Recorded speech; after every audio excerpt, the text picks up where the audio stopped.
My husband, 32, and I, female 24, just got married 3 weeks ago, and we're currently celebrating our honeymoon. The plan was to travel to different countries in Europe, Asia, and Africa for 2 months. We're currently in Spain, and we're supposed to take a plane to Morocco in 2 days. However, my husband wants to cut the trip short and return to our home now. The thing is, his brother is in a horrible situation. His wife and daughter had a car crash and they're in the hospital. The kid is fine, but his wife has to be a little longer in the hospital, that's all I know. So I told my husband that I understood he wanted to support his brother, but that he's not a doctor, so he can't do anything to help, really. And his brother's wife is fine, she probably only has a broken leg, so she needs some more days in the hospital. I told him to just call his brother and ask to talk with his wife so he can send her his best wishes. And that's all he can do, honestly. His parents and his in-laws are helping with the kids, so there's really nothing they need help with. I told him our honeymoon was important because it was a time for us to enjoy ourselves and spend together. He wasn't having any of it. He called me selfish, and then he kicked me out of our bedroom. I had to ask for a new one until he decided to let me in again. He told me that he was leaving tomorrow because he needed to support his brother and told me I could continue the trip by myself. But that's not the point of the honeymoon at all. I told him so, and he said that if he'd known how witchy I was, he would never have dated me. Am I really wrong here? Edit. We met in Thailand, dated for 6 months, and went to America to get married, but I'm not a citizen yet. We were going to live in America, but I'm not sure now. My family is from Thailand and lives there. They're happy with the marriage and they like my husband. My dad approved of him and said he's good.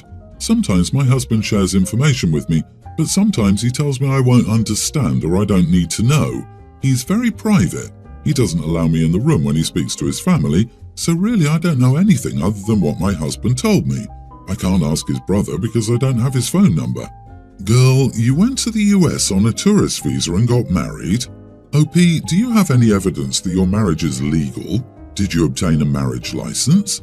Did you sign anything at any time before, during, or after the ceremony? Are you out of your damn mind? You got married after dating this stranger for 6 months and he doesn't let you talk to his family? Either way, please get the manager of the hotel to accompany you to his room and go inside with you while you get your stuff and passport. This is completely a not the idiot situation. Her husband is refusing to disclose the condition of his sister-in-law because OP doesn't need to know and he doesn't want to discuss it with her. Yeah, now I know why a 32-year-old marries someone in their early 20s. Much easier to control. No woman his age would put up with that BS. And the husband doesn't allow her to be in the room when he calls his family to get updates, so she doesn't even know anything beyond sister-in-law and niece were in a car accident.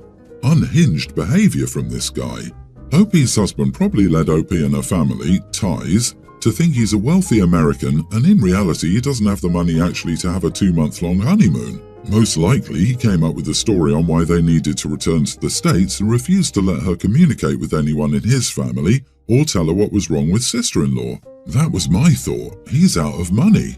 He lied to her and her family about his financial status and probably never even booked the whole trip. So let's focus on your safety, OP.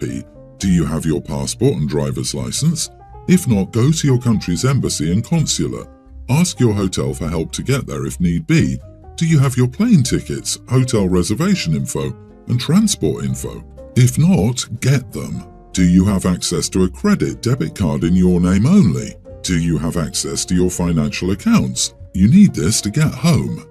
Can you contact your family and friends to tell them about the situation? You need help to get home. Can you contact whoever performed the wedding ceremony to ask if they filed the marriage certificate, license, whatever makes it legal in your country? If they have, ask them how to annul it immediately.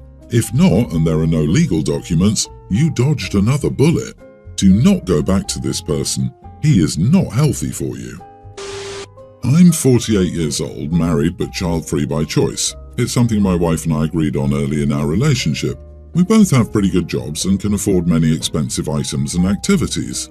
Obviously, I attribute this to our jobs and the fact that we're child-free and live in a 1-bedroom apartment. I own a manufacturing plant that was given to me by my father. On that property, I store 4 classic cars that I have bought and restored. I've always been a car guy. I plan to buy another car in the next year too. I have one sister who is younger than me and never made the best decisions in life. She has a boyfriend who she lives with after getting divorced twice. She's also in her early 40s. She has 2 kids who already seem smarter than their mom. She makes an okay living, but she's the breadwinner.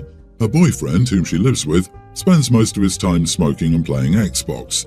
He's always looking for a new job, or blaming the capitalist system for him not having a job. Her daughter, Tween, is a very good singer. I don't have an ear for talent, but to me she is very good. My sister has wanted to enroll her in lessons with a private coach but cannot afford it. She's asked me to help out since she's embarrassed to ask our parents. She also doesn't speak to the father of her daughter. I declined politely until she made a comment about my money and cars. Just another must be nice comment I'm all too sick of hearing. Here is where I may have made an idiot comment. I said, maybe if your boyfriend can put down the smoke for all of 10 minutes, he can help you out. And I have 5 cars, I'll buy another 5 before I give you a dime. I said her daughter isn't my responsibility. She's got a mother and a father, and if they can't figure it out, it doesn't fall on my shoulders. My sister called my wife and told her how mean I was to her. My wife wants to give us the money, but I don't want to. Sure, we can afford it, but I'm not my sister's welfare. Last bit, I'm sure some of you will comment on how I refer to her daughter or my niece. They live in another state and have for the entirety of her life. I don't see my sister or her kids much at all. I don't really know her kids too well. I send them birthday and Christmas gifts, but I'm not close to them.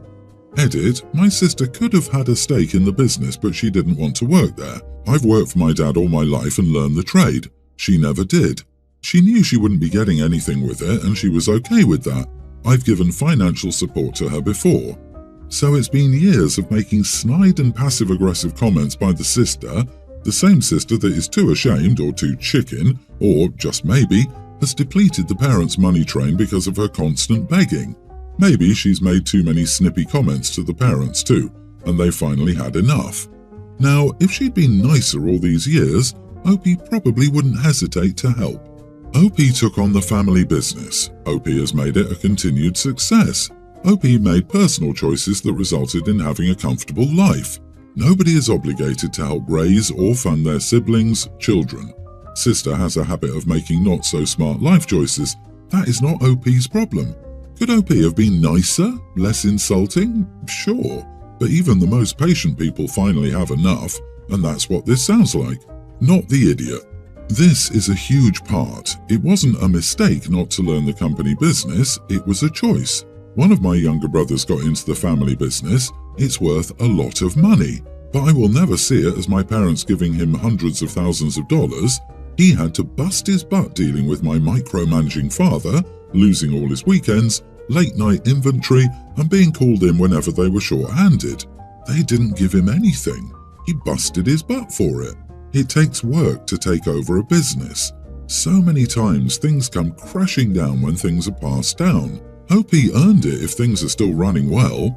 It's also a classic, if you give a mouse a cookie scenario. If he gives the sister money for the niece, then the sister will likely keep asking for money for the kids, knowing he'll give in because it's for the kids. There's no winning for OP here. My ex and I have 2 kids together, female and male teens. While I love both of my kids, I don't like the way my son behaves, and I believe it's my ex's fault. She favours our son to the point that he's become really spoiled and doesn't treat his sister well. We finalised our divorce recently and decided both kids are old enough to choose. My son wanted to rotate between homes each week. My daughter said she wants to think about it. Later in private, she told me that she wanted to stay with me full time, but she also didn't want a brother there. So after thinking about it for a while, I told my son and ex that I would take my daughter full time and my son should stay with her. He's not welcome at my home until I see some changes in his behaviour and he starts being nice to his sister. They think I'm an idiot. You are the idiot for blaming your son's behaviour on your wife and choosing your daughter over your son. It sounds like the whole family might benefit from therapy. Have you considered that abandoning your son might create additional mental health issues in your family? Step up and get involved in your son's behaviour rather than finger-wagging at your son and ex-wife as if you had nothing to do with it. If the wife treated the son as the golden child and prioritised him over the daughter, what should OP have done? Forcing her to treat both of them equally? And how exactly? OP is protecting his daughter from abusive bullying caused by the son. This bullying will not stop unless the ex makes changes. If the ex enables him, he will only get worse. I'm not usually for parents picking between their kids, but you have to protect your kids from each other. I think this story is way too intentionally vague to make an accurate judgment. We need to know precisely what your son is doing that you classify as abusive. I'm leaning more towards you are the idiot. How about you start trying to actually raise your son? How exactly is it just the mom's fault? Did you have no say in his parenting? You're pathetic for blaming your own child for you being a crappy, inattentive parent. My son makes fun of his sister's speech impediment to the point she refuses to talk around him. Also, once he was aware of her self-esteem issues, he started calling her ugly all the time.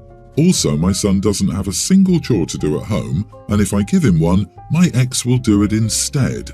OMG, the kid is purposely making his sister feel bad about herself, and your ex is an enabler.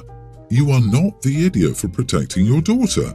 What kind of mistreatment may she get from your son if she doesn't want to stay near him or with her mother? Agree. If your son is making your daughter feel unsafe and her mom is not protecting her, then you need to step up. These people don't read or understand what the man is saying. He said he tried to punish his son, but the mother would overrule him. You can talk until you're blue in the face, but if one parent allows bad behavior in a child unless you can get them away from that parent, you are fighting a losing battle. I love my wife very much. She's a smart and capable woman who leaves me in the dust in most categories. However, my wife cannot cook at all. She burned water once. She was boiling water for rice and it had oil in it. She got distracted and the water boiled off. Then the oil caught fire. Then she threw water on it and nearly burned her parents' house down. She can follow instructions on microwave food. She can use the microwave to heat leftovers. That's about it. Her mom and dad gave up trying to teach her. I love cooking. I enjoy making tasty meals from scratch when I have the time. One of my go-to meals is fried chicken thighs and waffles. I use my dad's waffle recipe and they come out light and crispy. Perfect. I don't always make them though because it takes time. I cheat sometimes and use pre-mix. They are heavier and kind of floppy, not crisp. So I was making breakfast yesterday and the kids were at the table. I have the chicken going and I'm making waffles. It's a good morning. My wife decided to help and covered the waffles in foil so they stayed warm. They did. They also steamed and got soft.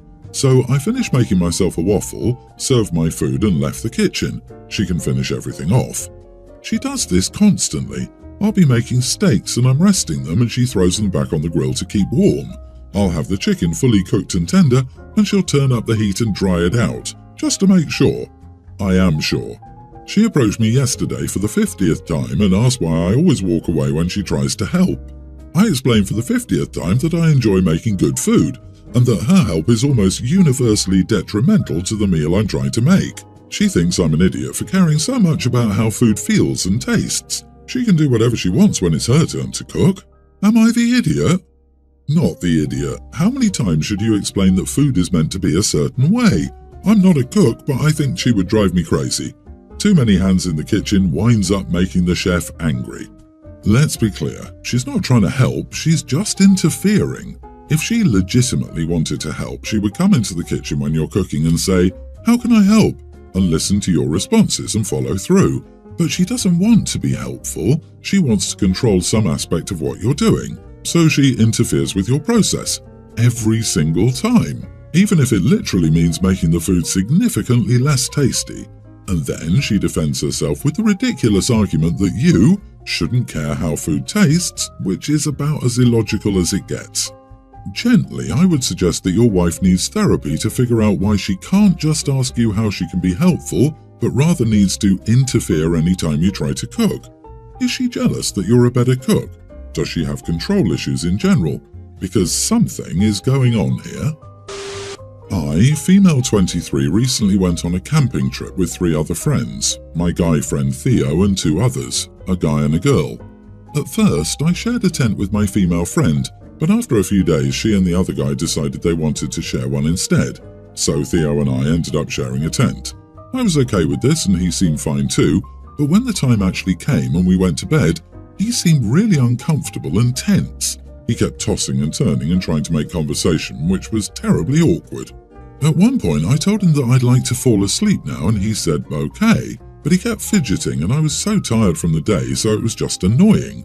So I decided to grab some blankets and told him that I'd sleep outside. He said that it wasn't a good idea, and I told him I'd rather get a good night's sleep. We started whispering in the dark, and I told him to sleep outside, so it worked out for everyone.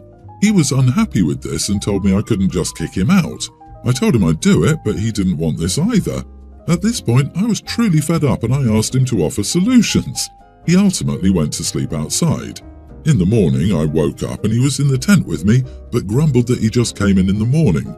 I felt energized and well rested, but he looked super disheveled, and you could tell he didn't sleep at all. Now he just keeps giving me weird glances and seems annoyed. When our friends found out what happened, they called me mean for making him sleep outside and said that we could have solved the issue differently. Am I the idiot? Edit. Theo talks about me a lot, but in a jokey way. For example, he often points out how different we are. I'm more of a homebody bookworm, he's the complete opposite, and that it would cause many problems in marriage. Yes, marriage. I just laughed it off and never took it seriously. Info, you do realise that the other guy and the other girl were purposefully trying to hook you up with Theo, right? And the reason he was fidgeting and super anxious was that they'd been hyping him up to make a move, but he was too afraid to make said move. That is also why he didn't want you sleeping outside and why he didn't want to sleep outside. It's also why he came back to the tent. This was a setup. And he talks about marriage? I'm sorry, my dude. I think your guy friend has a crush on you, to say the least. But I suspect he's shy and scared. Sleeping in the same tent with a girl he has a crush on. I think your friends are also to blame for putting you both in a tough spot, especially since your original sleeping plans were changed and you've never slept in the same room as this person. They shouldn't call you mean for also being the ones that made the situation happen in the first place. You offered to sleep outside, but he wanted to do the gentleman thing and take your place. It ended up being his choice, but maybe he expected you to change your mind and invite him back in, and that is why he was grumpy the next morning. Either way, not your problem. Next time, have your own tent.